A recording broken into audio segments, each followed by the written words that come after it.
นี่เป็นน้ำธรรมชาตินะมันก็อันนี้ก็ช่วงเดือนอันนี้เดือนยังเดือน2บ่เดือน3เดือน2บ่เดือน3เดือน4เดือน4เดือน4แล้วบ่นี่แม่นแต่ว่า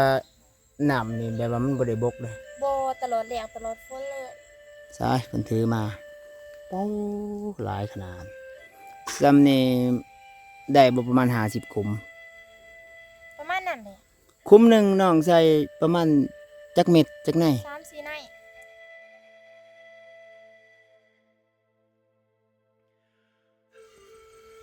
สบายดีทุกคนมื้อนี้เบาเลยสิเดินทางไปหาน้องออนเพิ่นเนาะ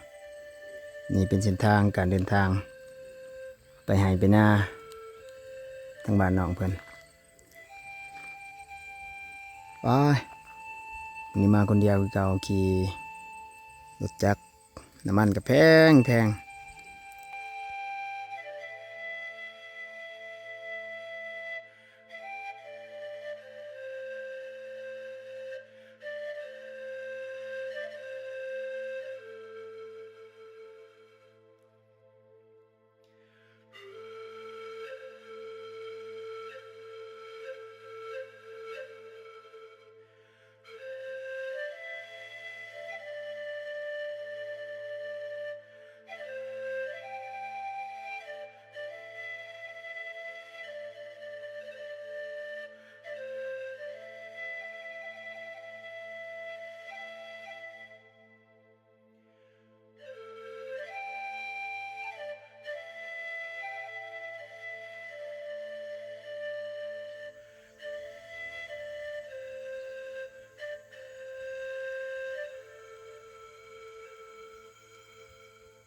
เอ้าหน้าแดง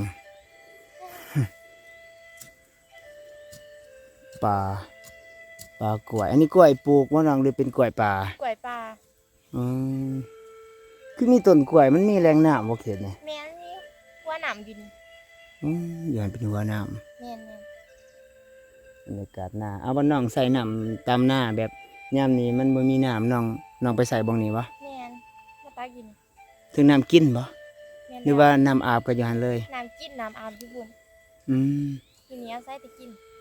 เดี๋ยวจะหน่อยบัดน้องเพิ่นหิวแล้วสิพาไปเบิ่งมื้อนี้เพิ่นออกมาหน้าอันนี้ดินเจ้าบ่น้องจะปลูกหยังอันนี้ปลูกหมากกระโพดอืปลูกมพัก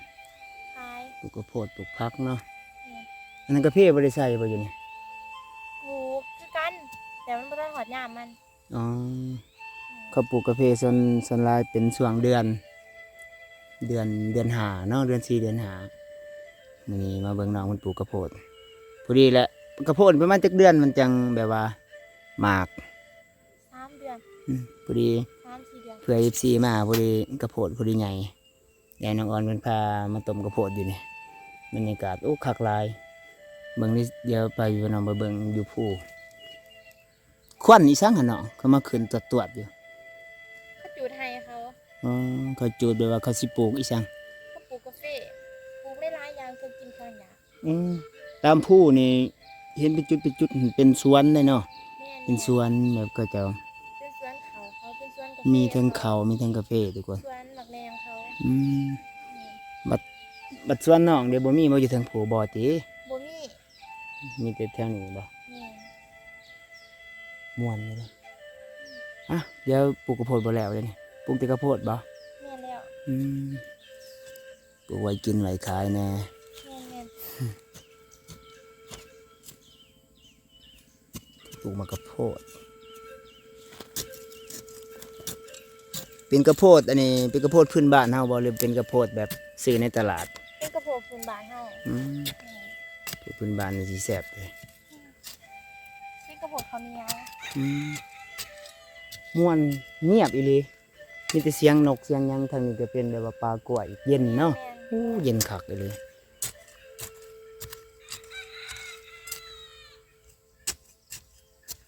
เดี๋ยวถ้ายังมีโอกาสมาหาน้องเพิ่นพูดแหละ3 เดือนเพิ่นว่ามาเบิ่งมันสิเป็นจังไดมากระโพดเพิ่นหัวก็มีคักอยู่ถ้าบ่คักนี่เพิ่นสิเลี้ยงงัว นี่แหละ หญ้าหกแล้วบ่ทันเสียเนาะ แม่แม่น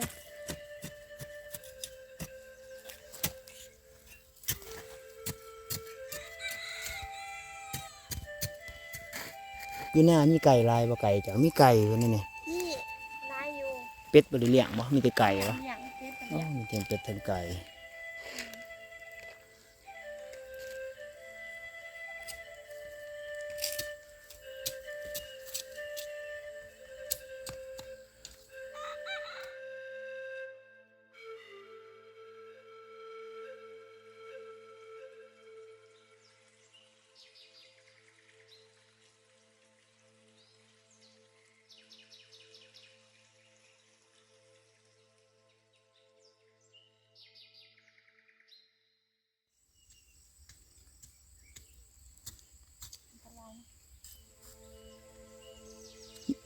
มีสัตว์ป่าบ่น้องแถวนี้ มี อืมคักอีหลีเงียบคักอีหลีโอ้นี่เป็นแหล่งน้ำสายเพิ่นถือมาโอ้หลายขนาดซ้ำนี่ได้บ่ประมาณ50 คุม ประมาณนั้นเลย คุมหนึ่งน้องใส่ประมาณจักเม็ดจักไหน 3-4 ไน อ๋อเอาคัน ร้ายมันก็บ่เกิด คันใส่ร้ายมันบ่เกิดบ่ แม่นมันเป็นเข็ม คันใส่ร้ายแบบว่า มันญาติกันเกิดซะ แม่น อืมเขตนี้ว่าน้องว่าไปเก็บผักเก็บหยังมีอยู่ว่าเขตนี้ นี่ ผักหยังส่วนหลายแถวนี้ กูดพัดมามปี อ๋อปีกล้วยนี่บ่ แม่น โอ้คิดแต่ว่าแบบกล้วยน้องเพิ่นปลูกบ่แม่นเนาะ บ่แม่ มันเกิดเองบ่ มันเกิดเองธรรมชาติ คู่ปีเลยเนาะเกิดนี่เนาะ แม่น อ๋อคักกับพุ่นทางนั้นน้องเพิ่นปลูกอันนั้นผักอันนั้นผักอีสังน้องเบิ่งนะเด้ทุกคนผักอีคู่บ่ผัก ผู้ อื บั ม ว โอ้นี่ผักอีคู่ผักบัว แม่น กระโพด แม่น หมักอึหมักแตงนี่ครบเลย แม่น แต่บ่ทันเห็นกกมันยังบ่ทันใหญ่ ช่วงนี้แบบว่าเฮ็ดข้าวบ่ทันเกิดบ่ มันยังยิ่งงามแล้ว อืมมีเฮ็ดคอนข้าวแบบว่าเฮ็ดคอนข้าวธรรมชาตินี่อันนั้นเขตนี้มันเกิดบ่น้องเขตนี้เขตป่านี่ทางข้าง บ่ก็มันสิเกิดมันก็เกิดทางนี้แต่ว่ามันบ่มีค้อนแล้ว อืม ดอกเบิดแล้ว มีครบทุกอย่าง แต่บ่หลายสวนก็มีบ่หลาย แม่นสวนไม้เดียว หน้าก็มีบ่หลาย มีครบยังแต่เนื้อโคบ่ทันมี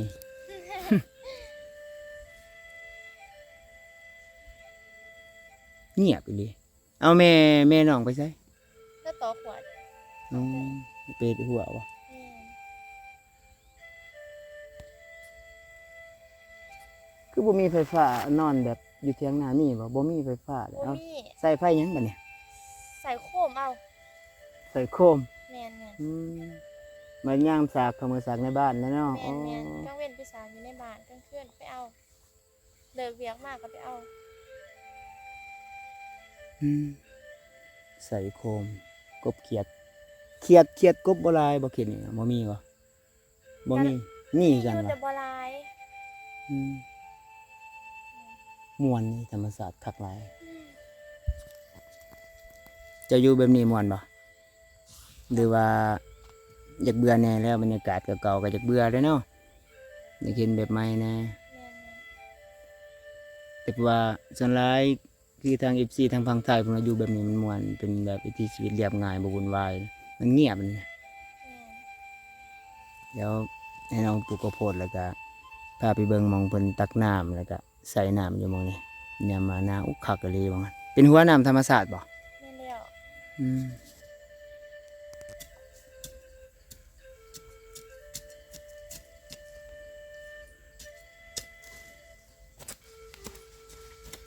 ได้บ่ลอยคุ้มทั้งเบิด ประมาณนั้นแหละ มันลอยคุ้มอ๋อลอยคุ้มหนึ่งเพิ่นใส่3-4ในน้องเพิ่นใส่กันน่ะหลายๆอยู่ทุกคนใส่ ซ้ำสิกินแต่ว่ามาลินมาเที่ยวมาเยี่ยมยามทางชนบทลาวใต้เนาะแขวงเซกองทุกคนทางนี้บ่ฮ้อนเด้อบ่คือทางจำปาสักช่วงหนึงเราเลยเดินทางไปคลิปเรียนโอ้ยฮ้อนขนาดเป็นอากาศฮ้อนทางนี้เป็นอากาศหนาวอากาศฮ้อนนี่มันจะบ่สามารถแบบว่าปลูกกาแฟได้ทุกคนมันจะสามารถปลูกแต่อากาศเย็นแบบนี้มันจังปลูกได้ตัวอย่าง เบิดจ้ะ เอาเบิดแล้วเนาะไปเดี๋ยวให้น้องพาไปเบิ่งหมองที่น้องเพิ่นใช้น้ำมีแต่ครอบครัวเจ้าบ่หรือว่าครอบครัวอื่นก็มาคือกันอยู่มาใส่บางนี่ หลายอยู่ อ๋อแบบพ ประ วก มาณ4-5ครอบครัว แบบ ส่งไกลๆแท้นี้ แบบเขามีหัวมีสวนเขาก็มาตักหมองนี่เนาะ แม่น สีเข้าเมื่อบ้านมันก็ไกลทุกคนไปเดี๋ยวพาทุกคนไปเบิ่งไปทุกคนนี่แหละหมองนี่นี่บ่น้องหมองที่จะว่า ๆแม่น นี่เป็นน้ำธรรมชาตินะมันก็อันนี้ก็ช่วงเดือนอันนี้เดือนหยังเดือนสองบ่เดือนสามบ่เดือนสองบ่ ๆเดือน3เดือน4เดือน4 เดือนสี่แล้วบ่เนี่ย แม่น แต่ว่าน้ำนี่แบบว่ามันบ่ได้บกเลย บ่ตลอดแล้งตลอดฝนเลย โอ้ เป็นหัวหนำเด้ อืมตอนนี้ง่วงเนาะมันยังมากินน้ แม่น ำผมบ่เป็นบกเนาะ ๆบ่ โอ้ มันมีตลอดเลย คักเลยทุกคนเป็นน้ำธรรมชาติแบบนี้สุดยอดแบบว่าความสะอาดนะ แม่น มันอาบเลยอาบอยู่พุ่นเลยเนาะตรง ๆ ตรง มันจะอาบหวยทุกคน อ๋อ ทุกคนมันจะเป็นหวยไง โอ้มันมีซองหวยซองแยกบ่เนี่ย แม่น อืม หวยเนียมแบบหวยจะกิน นี่ หวยนันหวยอาบ อืม แม่น มันมีของตักจะเอากินแบบได้กินใส่ใบไม้เลยเนาะ แม่น กินแบบธรรมชาติทุกคนโอ้ยคักหลายเลยเนี่ยเป็นแบบน้ำธรรมชาติคือว่ามันจะสะอาดกว่าหลายๆเท่าโอ้ซื่นใจปะ แม่น ตากแดดห้อนทุกคนอันนั้นปลูกกระโพด